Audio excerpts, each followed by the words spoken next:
여러분 지난주 받으신 우리 설교 노트 어떻게 잘 사용하고 계시는지요? 제시의 일기라는 책은 임시정부에서 활동하던 황우조와 그의 14년 연하, 이화여전 출신이고요, 교사였던 최선화, 이 두 분이 결혼해서 이제 상해 임시정부에서 활동하고 있을 때 1938년 7월 4일 첫 딸 제시가 태어납니다. 이제 그때로부터 이제 1946년 4월 29일 이제 조국에 돌아올 때까지 그 제시의 발달 과정, 이제 그런 것들을 잘 적은 육아 일기입니다. 이제 그 뒤에 한 3년 뒤에는 이제 제니도 이제 태어나게 됩니다. 그런데 이 제시 제니 영어 이름입니다. 왜 이 딸들 이름을 영어 이름으로 지었는가 하면 정말 조국이 언제 해방될지는 모르지만 언젠가 참 우리나라 백성들이 세계 가운데 참 이름을 빛낼 것이다.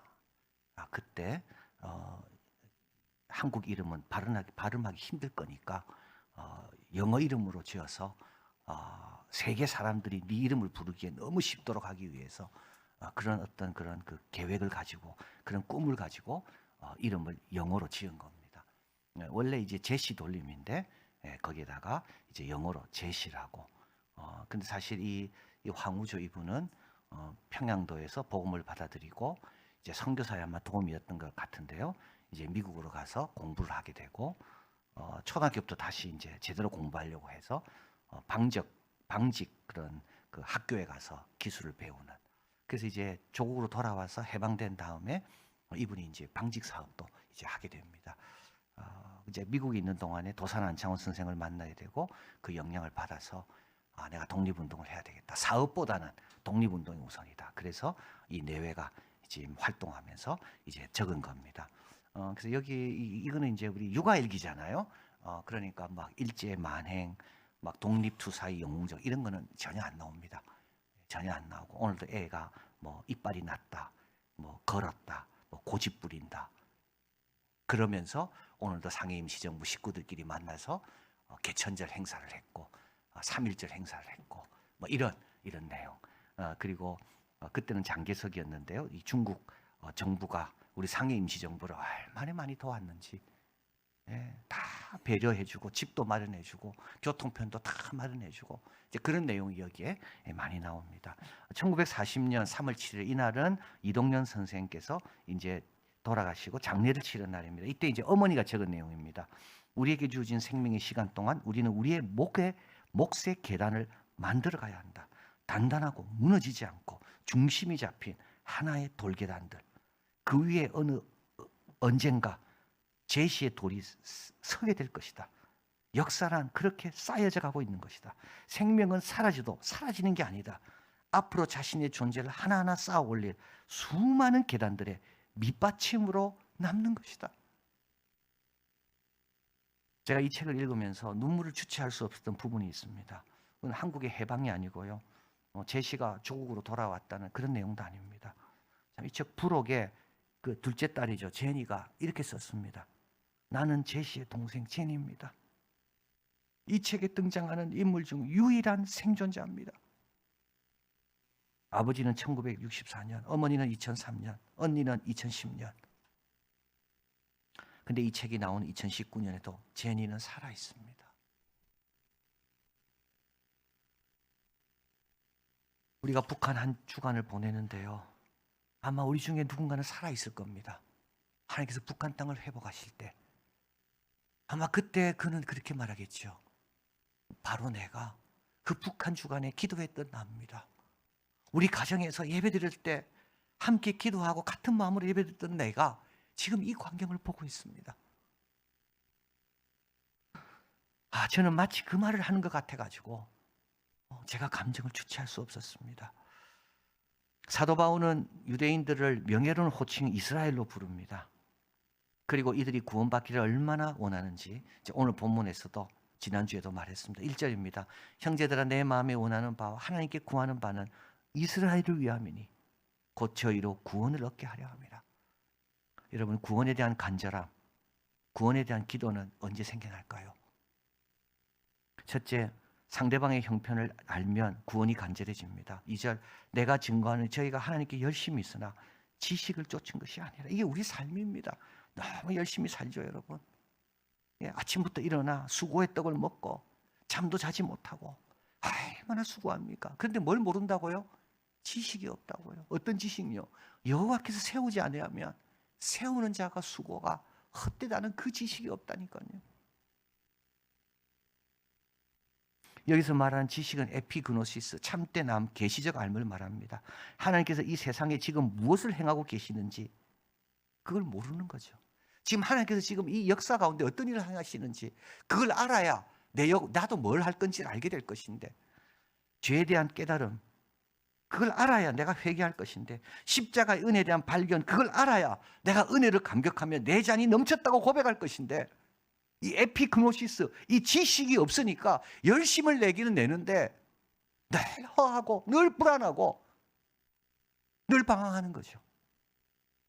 3절 하나님의 의를 모르고 자기 의를 세우려고 내 노력으로 바벨탑입니다. 여러분, 이게 바벨탑입니다. 뭐가 바벨탑입니까? 우리 가정은 지금 내 의를 세우려고 계속 쌓고 있는 이게 바벨탑입니다.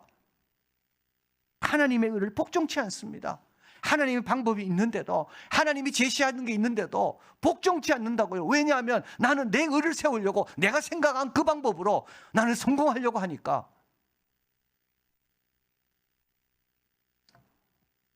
여러분, 하나님의 의에 복종치 않고 하나님 방법에 순종하지 않는 게 뭐냐 하면 바로 죄가 나를 다스리고 있다는 말입니다. 죄는 우리가 하나님의 사람이 되지 못하도록 막는 거거든요. 하나님의 뜻에 저항하고 하도록 하는 게 그게 뭐라고요? 그게 죄인 겁니다. 그래서 우리는 내 의를 세우려고 내가 노력하면 내가 대단한 사람인 줄 알지만 실제로 뭡니까? 나는 죄의 종로로 타고 있는 거예요. 왜? 하나님의 의에 복종하지 않으니까.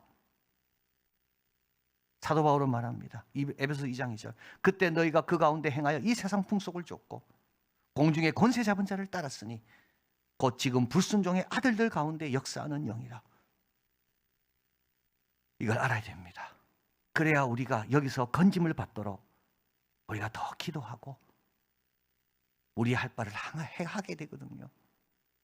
두 번째로 지금이 어떤 때인지를 알면 구원에 대해 간절함이 생겨나게 됩니다. 4절 그리스도는 모든 믿는 자에게 의를 이루기 위하여 율법의 마침이 되시니라. 여러분, 마침이란 말은 뭐냐면 한 시대가 끝났다는 걸 뜻하는 겁니다. 새로운 시대가 시작되는 겁니다. 하나님이 인류를 상대하는 방식이 있었습니다. 예, 율법이었죠. 그게 구약입니다. 그런데 이제 그 시대는 끝났습니다. 이게 세례 요한입니다. 그래서 세례 요한이 외치면서 뭐라 말합니까? 나는 쇠하여야겠고 그는 흥하여야겠다. 이게 여러분 지금 시대입니다. 우리 예수님이 오셔서 그렇습니다. 6절 7절 믿음으로 말미암는 은은 이와 같으니 이와 같이 말하되 내 마음에 누가 하늘에 올라가겠느냐 하지 말라. 올라가겠다 하면 그리스도를 모셔 내리는 것이요 홍두가 음부에 내려가겠느냐 하지 말라.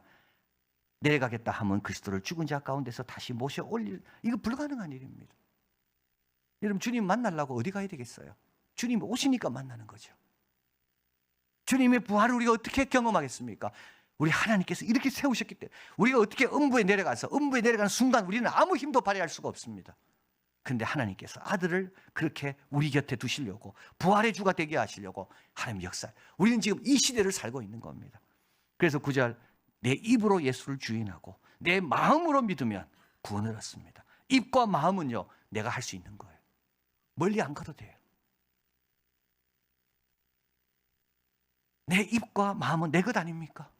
주님 감동 주실 때 주로 고백하고 마음으로 믿으면 뭘 얻는다고요? 구원을 얻는다고요. 선물로 받는 거죠. 10절 또 말합니다. 사람이 마음으로 믿어 의에 이르고 입으로 시인하여 구원이. 그러니까 내가 내 의를 이루기 위해서 아무리 노력해도 우리는 여전히 죄인, 여전히 바벨탑에 보면 저 낮은 그 높이밖에 안 되는 게 우리의 삶입니다. 그런데 믿음으로 의에 이룹니다. 천상에 이르고 입으로 시인하여 구원에 이릅니다. 11절 성경에 이르되 누구든지 저를 믿는 자는 부끄러움을 당하지 않는다. 여러분, 예수 안 믿는 게 부끄러운 거죠. 예수 믿는 사람은 절대 부끄러움 당하지 않습니다. 주위에서 아무리 조롱해도요 절대 부끄러움 당하지 않습니다. 12절 유대인이나 헬라인이나 차별이 없습니다 한 주께서 모든 사람의 주가 되사 모든 사람에게 부여하시도다. 존 폰 노이만은 21세기를 만든 과학자입니다. 죽음을 앞두고 신앙을 갖게 됩니다. 많은 친구 과학자들이 다 비웃었습니다. 아니 과학자가 무슨 믿음이 있냐고. 여러분 그게 부끄러운 거예요. 믿음 없는 게 부끄러운 거지. 믿음 있는 사람은 이 부요함을 경험하거든요. 존 폰 노이만은 파스칼의 내기를 떠올렸다고 합니다. 이건 뭐냐면 지옥이 존재할 확률이 아무리 낮아도 0이 아니라면 그럼 있는 거거든요. 그러면 내가 예수 믿는 게 맞는 거죠. 천국이 있을지 없을지는 잘 모릅니다. 그러나 만약에 천국이 있을 확률이 1%더 있다면 나는 뭡니까? 천국 믿는 게 나은 거예요. 믿어도 없으면 손해는 없는 거죠. 안 믿었는데 있으면 망치는 겁니다. 이게 파스칼의 내기입니다. 그런 믿음으로 돌아왔습니다. 그리고 주위 사람들은 노이만이 그렇게 짧은 시간에 저렇게 신앙이 성장할 수 있었는가 다 놀랐습니다. 그런 장례식도 가톨릭으로 미사로 보내고요. 그리고 교회 묘지에 묻혔습니다.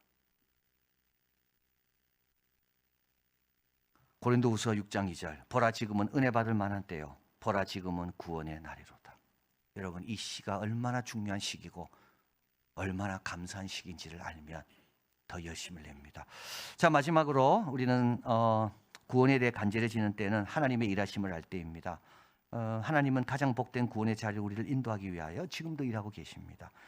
13, 15절 누구든지 주의 이름을 부르는 자는 구원을 얻는다. 이 구원이라는 말이 계속 나오죠.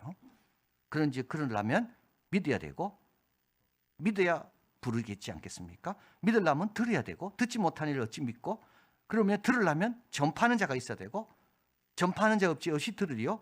또 전파하려면 보내심을 받지 않으면 어찌 전파하리요.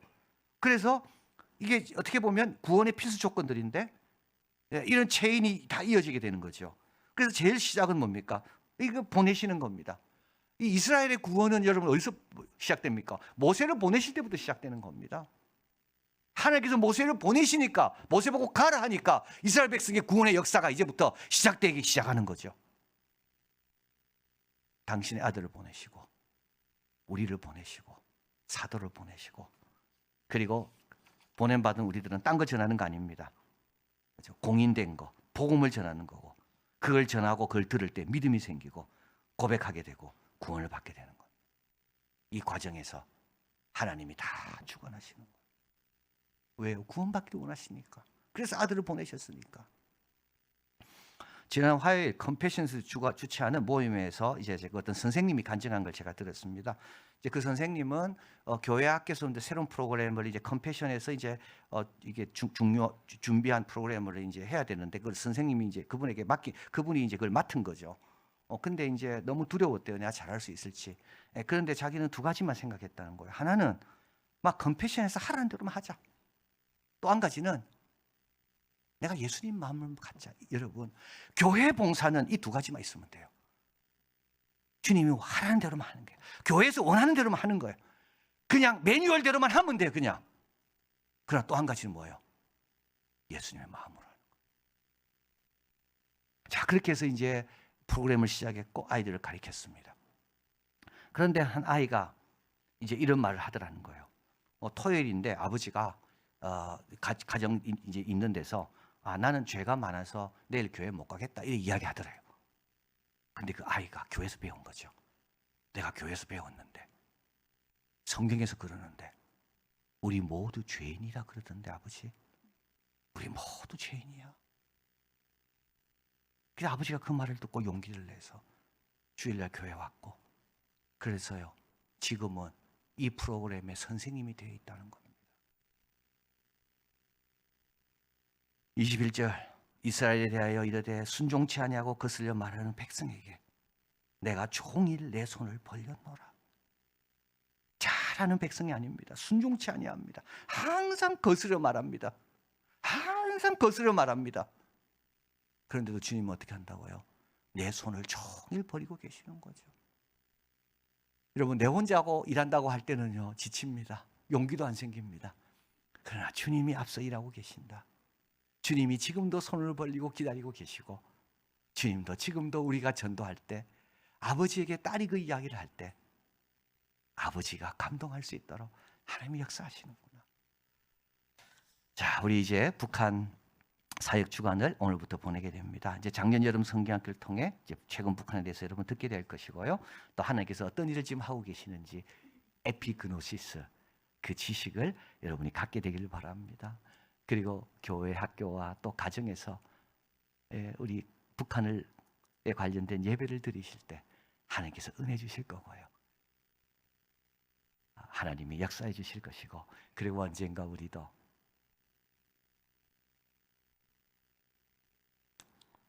하나님께서 북한을 회복하실 때 하나님, 내가 바로 그 사람입니다. 그때 예배 드렸고 우리 교회에서 성경 공부했던 내가 그 사람입니다. 그런 놀라운 역사를 기대하면서 함께하는 우리가 되길 바랍니다. 하나님 아버지, 너무 감사합니다. 우리는 항상 시대를 앞서가는 사람들입니다. 지금 눈에 당장 보이는 게 아닙니다. 하나님의 시대는 오고 있습니다. 이것을 기억하고 잘 준비하게 도와주시고, 그리고 정말 우리의 의를 쌓으려고 바벨탑을 쌓는 그런 삶이 아니라 위에서 주시는 그 은사와 그 은혜와 그 능력을 체험하기 위해서 겸손히 믿음으로 나아가 정말 주님의 부요함에 이르고, 그리고 모든 사람이 다 조롱한다 할지라도 나는 주님을 자랑하고 증거하고 또 복의 근원으로 쓰임받으며 주님의 놀라운 역사에 또 쓰임받고 기여하는 우리들 삶이 다 되게 하여 주시옵소서. 예수 그리스도 이름으로 기도하옵나이다. 아멘.